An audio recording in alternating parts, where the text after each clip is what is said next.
আসসালামু আলাইকুম।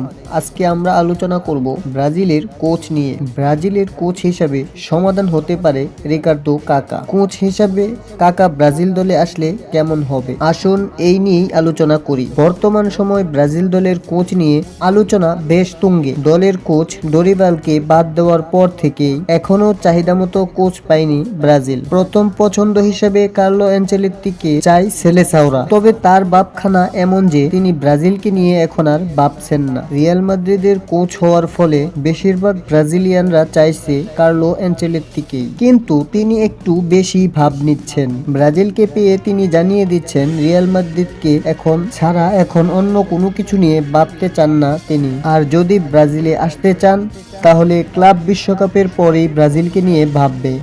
আর দ্বিতীয় পছন্দ জর্জ জেসুস। তবে তিনি আসতে চাইলেও ক্লাব বিশ্বকাপের আগে তাকে ছাড়ছেন না আল হেলাল। তাহলে কি ব্রাজিল দলে কোচ শূন্যতায় থাকবে? ব্রাজিল দল কি এমনই চলতে থাকবে? এ প্রশ্নের উত্তর হলো না। ইতিমধ্যেই সিবিএফ জানিয়েছে আগামী কিছুদিনের মধ্যে অন্তর্বর্তীকালীন কোচ নিয়োগ দিবে সিবিএফ। দলকে চালাবে ৩ মাস তিনি। ৩ মাসের জন্য কোচ নিয়োগ দিবেন ব্রাজিল ফেডারেশন। তবে এই জায়গাতে কি রিকার্দো কাকাকে ভাবা যায়?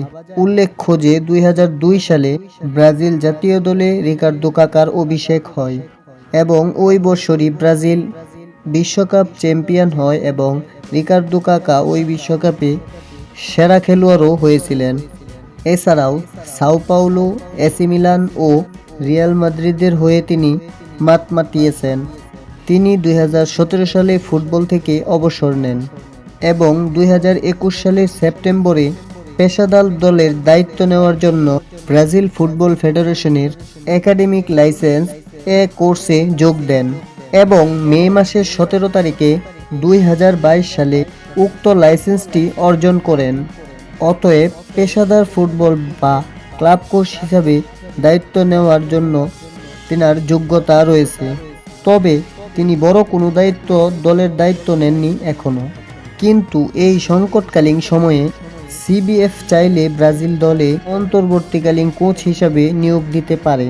পরবর্তীতে প্রধান কোচ নিয়োগ দেওয়ার পর তাদের সহকারী কোচ হিসাবে কাকাকে রেখে দিতে পারেন তারা।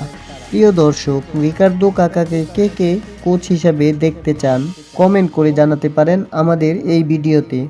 এছাড়াও খেলাধুলার সকল আপডেট সবার আগে পেতে আমাদের এই চ্যানেলটি সাবস্ক্রাইব করুন এবং পাশে থাকা বেল আইকনটিতে ক্লিক করতে ভুলবেন না। ধন্যবাদ। আল্লাহ হাফেজ।